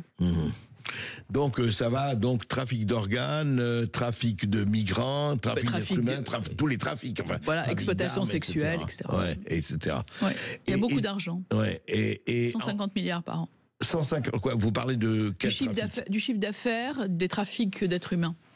Les trafics d'êtres humains, c'est 150 milliards d'euros par an. Sur la planète, en ce moment, il y a 50 milliards de personnes qui sont soumises à un trafic d'êtres humains, alors migrants... 50 millions, attendez. 50 millions de personnes, 50 millions, c'est ça. C'est déjà beaucoup, oui, c'est déjà énorme. On va continuer d'en parler, là, de cet argent du terrorisme, après cette petite pause avec Nathalie Goulet. Ce qui est quand même frappant, c'est la béance de tout ça. Évidemment, il y a des gens qui combattent. Mais c'est énorme. Enfin, on a l'impression d'un Himalaya. Et évidemment, quand les intérêts sont en jeu, quand l'argent est en jeu, c'est très difficile. Il y a quand même des... Et encore une fois, le travail sur le narcotrafic va beaucoup aider la suite, je crois, des... On va en parler tout de suite. De la lutte. De la lutte, oui. On va en parler tout de suite. Sud Radio Berkov dans tous ses états, midi 14h. André Berkov. Eh bien, Maud, où est-ce qu'on peut nous écouter, nous réécouter et surtout nous appeler? Vous pouvez appeler le 0826 300 300 pour passer en direct à la radio, pour poser vos questions à la sénatrice Nathalie Goulet et à André Berkov en direct. Eh bien, Nathalie Goulet, justement, continuons cette espèce de voyage, non pas au pays, je dirais au continent et au monde, effectivement, du blanchiment, du terrorisme et de comment l'argent arrive où normalement, dans un état normal, il ne devrait pas arriver. Et vous avez parlé hors antenne du blanchiment à bas bruit, enfin du blanchiment low cost. Mais c'est ça. C'est un peu ça. Ouais, c'est ça. Alors, prenons des exemples. C'est quoi le blanchiment low cost? Quoi, par exemple, les sociétés civiles immobilières, on peut faire des choses ou pas? Oui, c'est facile à transférer. Ouais. C'est plutôt anonyme. Il y a eu beaucoup de sujets avec ces sociétés civiles immobilières. Le sujet est en passe d'être réglé.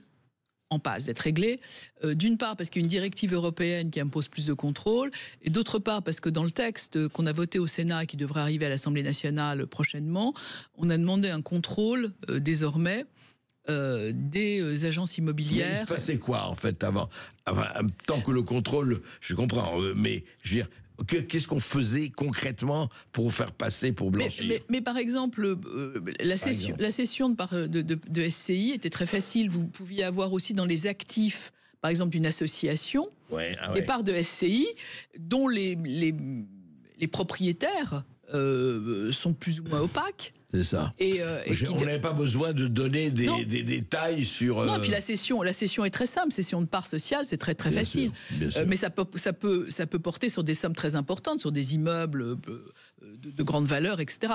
Donc, on a plusieurs fois attiré l'attention. On a fini par avoir une directive européenne qui demande un peu plus de contrôle.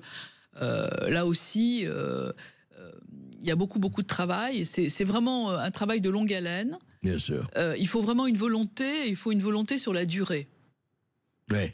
Mais comme vous parliez de low cost et de basse intensité, c'est ce qu'on disait sur les associations.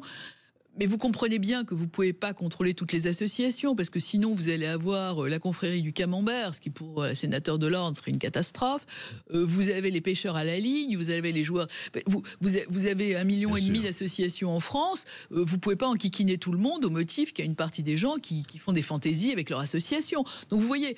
mais en même temps, si vous ne pouvez pas controller celles qui, justement, se livrent au trafic, etc. C'est pour ça qu'on est un certain nombre à militer pour que, avant d'autoriser une association à déduire fiscalement ou à ce que les donateurs puissent déduire, il y a une espèce de label qu'on puisse donner, ce qui évidemment faciliterait les choses. C'est encore pas le cas. Oui, mais alors je vais vous dire, Nathalie Goulet, le plus grave, c'est encore pas ça. Effectivement, vous parlez de certaines associations, c'est très bien. Mais encore une fois, je reviens à ça, je parlais de ONG, soi-disant organisation non gouvernementale, et quand c'est le gouvernement ou l'État, ou donc les contribuables qui subventionnent, qui donnent cette association, et vous savez qu'il y en a énormément, pas seulement en France, en Amérique, partout. Et ça, on ne fait rien là-dessus. Enfin, on n'arrive pas à...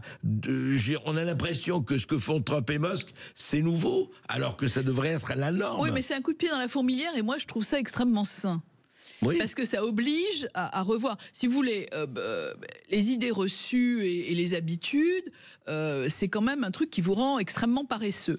Bon, l'échec parlementaire, c'est aussi un truc qui vous démobilise. Parce que si vous voulez, quand vous essayez plusieurs années de suite d'obtenir... Par exemple, les cartes prépayées. Vous envoyez vos enfants en vacances, vous voulez pas qu'ils aient de cash, vous leur achetez une carte prépayée, ils peuvent retirer de l'argent comme ils veulent, etc. Donc un certain nombre d'entre nous avaient noté que c'était un moyen de financer le terreau. Pour la loi antiterroriste de 2015, j'ai déposé un amendement en disant il faut contrôler les cartes prépayées, et les ministres de l'époque et le rapporteur, c'est là-dedans, parce que le journal officiel est mon témoin, donc je suis tranquille. On dit mais pas du tout, ça sert pas à ça. Sauf que 2 ans après, même pas 2 ans après que ça a été pour le Bataclan, il y a eu des cartes prépayées, parce que vous comprenez, une carte prépayée ça va, mais 3000 cartes prépayées, bonjour les dégâts. Donc après, avec ces cartes-là, vous retirez des sommes, donc maintenant il y a un petit contrôle. Mais vous voyez, vous n'allez pas enquiquiner toute la population pour une carte prépayée, parce que des gens en font un mésusage. Bien sûr. Et vous pouvez pas. Et puis après se pose une question de liberté individuelle. Vous avez de l'argent à la banque. Vous voulez retirer maintenant 5 000 € de l'argent que vous avez gagné toute votre vie.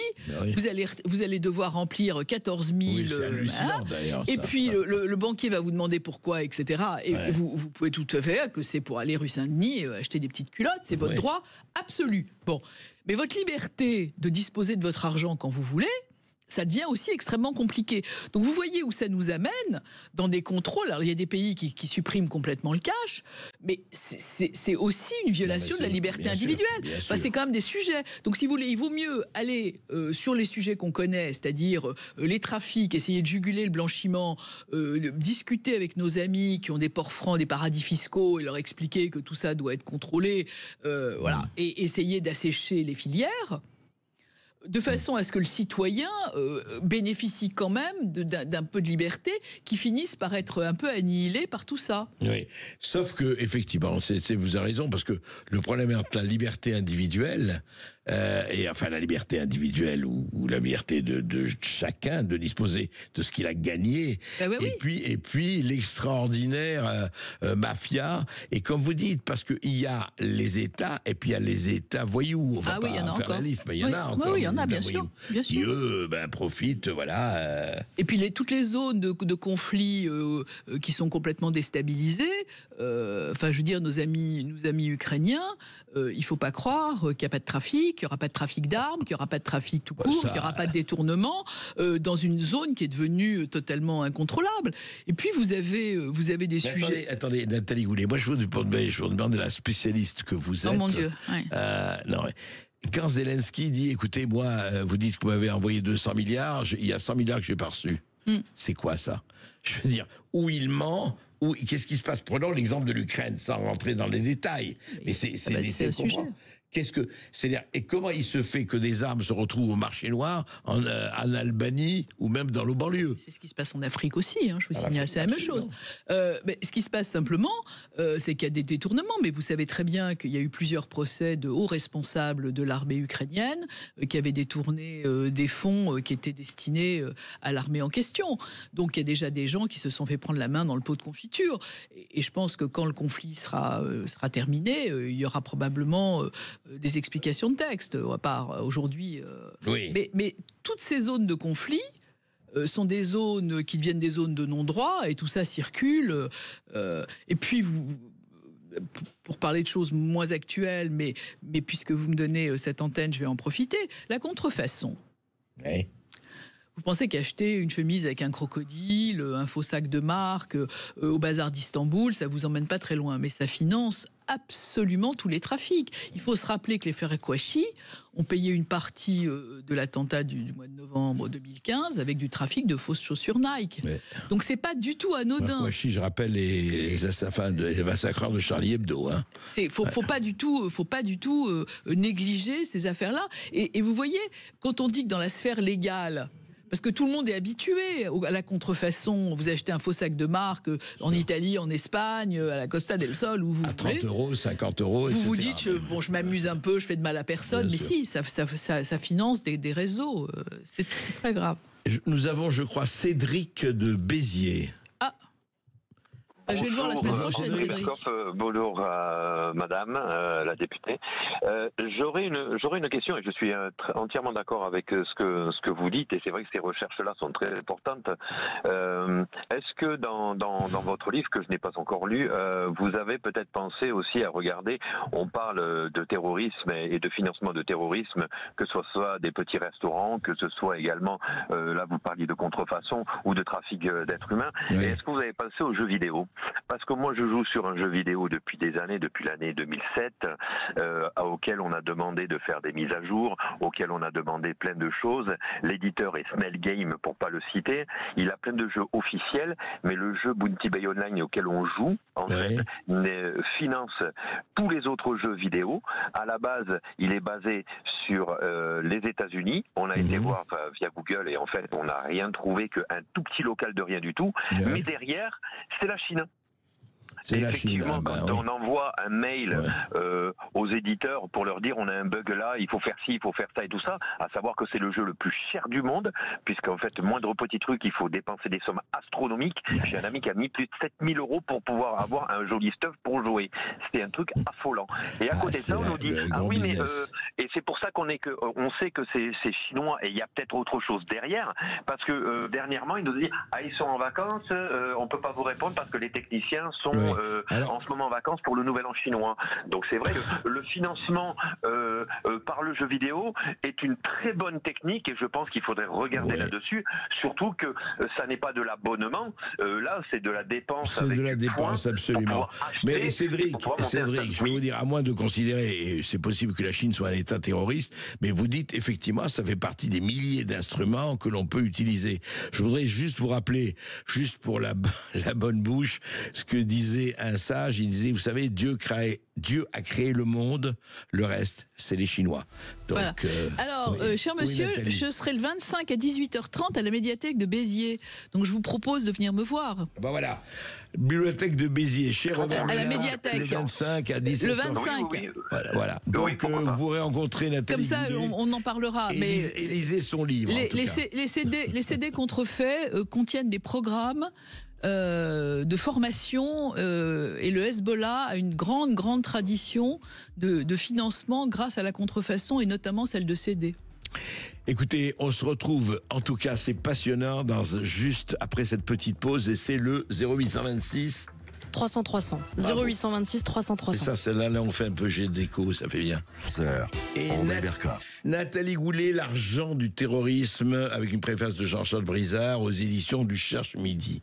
Et effectivement, c'est plus une raquette, je dirais, c'est une espèce de marigot qu'on essaye d'assécher à la petite cuillère. Hein. C'est pas évident, et c'est pas tous les jours comme ça. Alors, justement, hors antenne, Nathalie Goulet, vous parliez d'un exemple, voilà, de trou dans la raquette, service des étrangers, accueil des étrangers, et puis transfert de capitaux. Oui. Alors, comment ça se passe? Sur la fraude sociale, vous avez eu mon excellent ami Charles Pratt, qui est le meilleur d'entre nous. Mais simplement, au moment de la guerre en Syrie, en Irak, on a eu beaucoup de djihadistes français qui continuaient à toucher des prestations. Et donc, on avait demandé, notamment, vous savez, les notables vieillissants parlent d'eux dans leur discours. Donc, les notables vieillissants parlent de leur travail au micro. C'est un truc, expression de Robert Badinter. Pas le micro, mais les notables vieillissants qui parlent d'eux dans leur discours, c'est Robert Badinter. Et je me l'applique. Mais en l'espèce, j'avais demandé à ce qu'on arrête de verser sur des comptes à l'étranger des prestations liées au domicile en France. Il a fallu 4 ans. Bon. Et on s'est rendu compte qu'il n'y avait pas de lien entre le service des étrangers et les organismes de sécurité sociale. Je m'explique. Vous avez un Américain, un Canadien, un Suédois qui vient en France pour travailler. Ouais. Il va avoir un contrat de travail, il va avoir une carte de séjour, il aura une carte vitale, c'est normal, il travaille, etc. Son contrat de travail expire, son titre de séjour expire, ça désactive pas sa carte vitale. Ah d'accord. Vous voulez dire que le contrat a fini, il n'y a aucune raison qu'il reste, mais la carte vitale, elle est toujours en activité, voilà. En fonction. Donc s'il reste, il sera en situation irrégulière, mais ça ne va pas désactiver ses droits. Voilà. Il n'y a pas de relation, il n'y a aucune relation automatique. Non. Il devrait y avoir. Hein. Il devrait y avoir. Oui, non, mais là, on n'y arrive pas. On n'y arrive pas. Alors, les caisses peuvent interroger, dit le texte, périodiquement, c'est l'article L114-10-2 que j'essaye de modifier depuis des années, donc je le connais quasiment par cœur. Les caisses peuvent interroger périodiquement le service des étrangers. Et là, on a quand même la cerise sur le gâteau, c'est qu'on avait 2 fichiers. On avait l'AGDREF, l'administration générale des étrangers en France, et un nouveau fichier qui s'appelle l'ANEF, l'administration des étrangers en France. La multiplication de l'administration. Voilà. Alors, ce n'est pas Louvois, mais maintenant, ils n'arrivent pas à fusionner les deux, donc on n'a plus un fichier qui marche vraiment. Donc, voilà. Donc, tout ça pour vous dire qu'on a des poches comme ça de fraude possible, avec aussi un peu de fraude sociale qui peut servir à autre chose. Ce qu'il faut bien comprendre, c'est ce que Charles essaye d'expliquer, c'est que c'est pas une fraude de pauvres ni une fraude d'émigrés, c'est une fraude organisée. Mais quand vous avez un système qui est un aimant à fraudeurs, vous avez des filières qui s'installent et cet argent-là est perçu, après il est sur des comptes, il est transformé en espèces et après il peut servir à acheter des armes ou à faire ce qu'on veut. C'est ça. C'est-à-dire qu'en fait, il y a, on le dit, il y a une législation. En fait, c'est une cuirasse qui a beaucoup de défauts, quoi. C'est un peu ça. Non, c'est des défauts qui n'ont pas de cuirasse. Moi, je prendrais ça à l'envers, si vous voulez. C'est qu'il y a énormément de trous dans la raquette et qu'à partir du moment où vous avez un système qui est poreux, les gens viennent faire de la criminalité organisée, voilà, et ils viennent bénéficier. Et après, si vous voulez, une fois qu'ils ont récupéré leur argent, l'usage, il peut être juste de l'enrichissement personnel. C'est pas bien, ça vole l'État, ça vole tout le monde, et le citoyen, de toute façon, finit toujours cocu. C'est comme ça. Bon, sa vocation. Voilà. Et ensuite, ça peut servir à autre chose. Ça peut servir à de la drogue, ça peut servir à des armes, ça peut servir à toute une criminalité finalement organisée. Et tout ça est quand même extrêmement dommageable pour l'économie. Bien sûr. Et pas seulement. Et puis tout à l'heure, on parlait de blanchiment. Enfin, je vous rappelle quand même, puisque j'ai encore quelques minutes, qu'on a quand même trouvé 1,5 million en espèces au Parlement européen, dans une affaire qui s'appelait le Qatargate, n'est-ce pas? Donc, des valises pleines de billets dans l'appartement d'une députée. Voilà. Absolument. Que jusqu'à maintenant, il n'y a pas de jugement. Et que non seulement... l'affaire n'est toujours pas jugée. Et que non seulement c'est un crime social, on va faire du Georges Marchais, mais c'est un crime pour les plus jeunes d'entre nous. Non seulement c'est un crime social, non seulement ça apparaît comme étant un crime sans victime, parce que c'est en col blanc, on n'a pas l'impression qu'il y a du sang. Pour ça, on ne sait pas s'il y en a derrière ou pas. Il y a des valises pleines de billets, voilà. Tout va mais bien. C'est surtout un crime démocratique, parce que les gens pense que c'est en toute impunité qu'elle se balade avec 1,5 million de cash chez elle. Donc, si vous voulez, vous parliez de blanchiment, on a un cas très très proche au Parlement européen pour lequel on n'a toujours pas de solution. Donc, comment voulez-vous que la kebab du coin qui va faire 1000 balles de blanchiment va se faire taper dessus, et que pour 1,5 million au Parlement européen, on n'a toujours pas de jugement, ou quasiment pas, ou en tous les cas, rien qui est sauté aux yeux. Et Nathalie Goulet, selon que vous serez puissant ou misérable, les jugements de cour, blanc ou noir. Je vous apprends rien. Mais au fond, vous dites qu'aujourd'hui, est-ce que ce que vous dites qui est mondial, c'est au niveau mondial, est-ce qu'il faut non pas un gouvernement mondial, surtout pas, mais est-ce que c'est une gouvernance mondiale ou une coordination mondiale qui peut, je ne dis pas effacer tout cela, diminuer ça, c'est disparaître tout cela, mais est-ce que ça peut diminuer tout cela? C'est un niveau international. Alors il y a une très bonne coopération désormais internationale avec le groupe Egmont sur les cercles les structures de renseignement financier qui deviennent de plus en plus performants. Il y a l'utilisation évidemment de l'intelligence artificielle. Il y a évidemment le name and shame, parce que si vous voulez, la réputation des pays, ça compte aussi.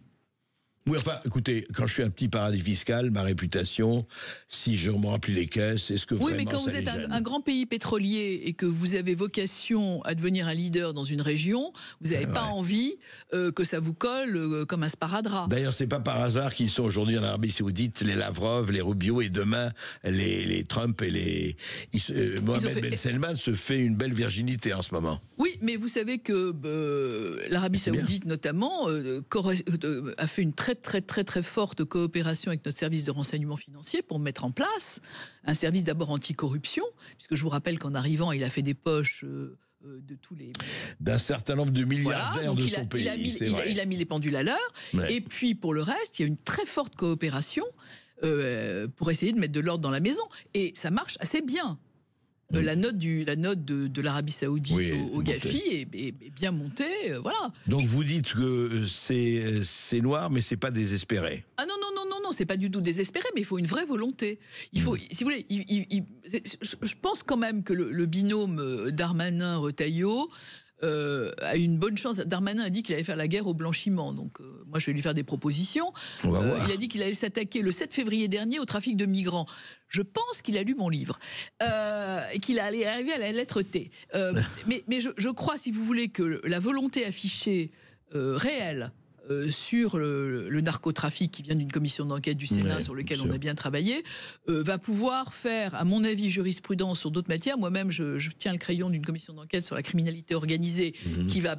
dont je vais probablement dans quelques mois je vais rendre un rapport dans quelques mois. Je pense que ça va, si vous voulez, donner l'exemple qui a été pris sur le narcotrafic, va permettre de travailler sur la criminalité organisée globalement. Et donc sur le terrorisme, et donc sur l'expansion du terrorisme. Mais c'est la fraude et l'évasion fiscale qu'il faut taquer. C'est là qu'il faut taper. Eh bien écoutez, du pain sur la planche, mais on compte sur vous. Nathalie Goulet. Je ne suis pas une femme de renoncement.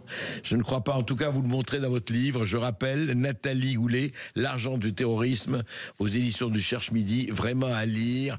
Et voilà, ce sera une cuirasse. Celle-là n'a pas trop de défauts. Pour l'instant. Et si vous voulez réécouter ce podcast, cette émission, vous pouvez réécouter tous les podcasts et toutes les émissions sur nos plateformes Spotify, YouTube ou le site internet de Sud Radio. À demain.